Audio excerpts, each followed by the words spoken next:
नमस्कार. श्री स्वामी समर्थ. वास्तुशास्त्रानुसार देवघर कसे असायला हवे हे 6 नियम लक्षात ठेवा. घरात होईल भरभराटी. वास्तुशास्त्रानुसार घरातील मंदिर हे सगळ्यात पवित्र स्थान मानले जाते. त्यासाठी घरातील मंदिराची जागा ही योग्य दिशेला असायला हवी. घरातील मंदिर हे सकारात्मक ऊर्जा देते. बदलत्या काळानुसार घरातील मंदिरात अनेक बदल झालेले पाहायला मिळाले आहेत.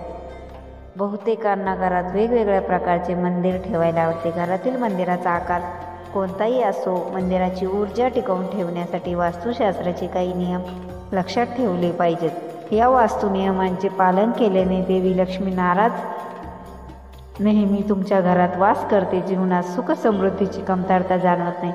जाणून घेऊया वास्तुशास्त्रानुसार देवघराचे नियम. देवघरात कसे असायला हवे. वास्तुशास्त्रानुसार ज्या ठिकाणी देवघर बांधले जाते त्या ठिकाणी स्वच्छतेचे पूर्ण नियम पाळायला हवेत. घरातील देवघर हे नेहमी ईशान्य कोपऱ्यात ठेवावे. या ठिकाणी देवी देवतांचा वास असतो. तुम्ही तुमच्या सोयीनुसार लाकडाचे किंवा दगडाचे मंदिर बनवू शकता. मंदिराची योग्य दिशा. वास्तुशास्त्रानुसार सूर्य ज्या दिशेने उगवतो ती पूर्व दिशा अतिशय शुभ मानली जाते. या दिशेला मंदिर लावल्याने घरात सकारात्मक ऊर्जा येते. उत्तर पूर्व दिशेला मंदिराची स्थापना केल्याने सकारात्मकता कायम राहते. यासाठी मंदिराची पूर्व दिशेलाच करावी. देवघरात सुकलेली फुले ठेवू नका.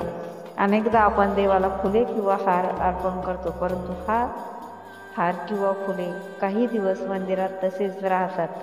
वास्तुशास्त्रानुसार सुकलेली फुले किंवा हार घरातील मंदिरात कधीही ठेवू नका. यामुळे वास्तुदोष तयार होऊ शकतो. मंदिरात मूर्तीची स्थापना. मंदिरात मूर्तीची प्राणप्रतिष्ठा करण्यापूर्वी मंदिर स्वच्छ कापडाने पुसा. त्यावर आसन पसरावा आणि मग ती मूर्ती ठेवा. यामुळे घरात देवी देवतांचा वास राहतो. घरात सुख समृद्धी नांदते. भिंतीजवळ मूर्त्या ठेवू नका. वास्तुशास्त्रानुसार मूर्ती भिंतीजवळ ठेवू नका. भिंतीजवळ मूर्ती ठेवल्याने घरात नकारात्मक ऊर्जा निर्माण होते. त्यामुळे देवांच्या मूर्ती भिंतीसमोर ठेवाव्यात. पौराणिक मान्यतेनुसार पूजेशी संबंधित शुभ कार्य करताना भिंतीला टेकून बसू नका. घरातील मंदिरात एकत्र 2 मूर्ती ठेवू नका. देवघरात 1 किंवा अधिक प्रकारच्या गोष्टी ठेवू नका. 2 शिवलिंग, 2 शालिग्राम, 2 शंख, 2 सूर्यमूर्ती, 3 गणेश मूर्ती आणि 3 देवींच्या मूर्ती देवघरात ठेवू नयेत. असे मानले जाते की असे केल्याने घरात नकारात्मक ऊर्जा येते. देवघर बेडरूममध्ये नको. पूर्वी जागेच्या कमतरतेमुळे खोल्यांमध्ये देवघर असायचे, परंतु आता जर तुम्ही देवघरात झोपत असाल तर तुमचा बेड अशा दिशेला ठेवा जिथून तुमचे पाय मंदिराच्या दिशेला ठेवता येणार नाही. पलंग मंदिरापासून काही अंतरावर ठेवा.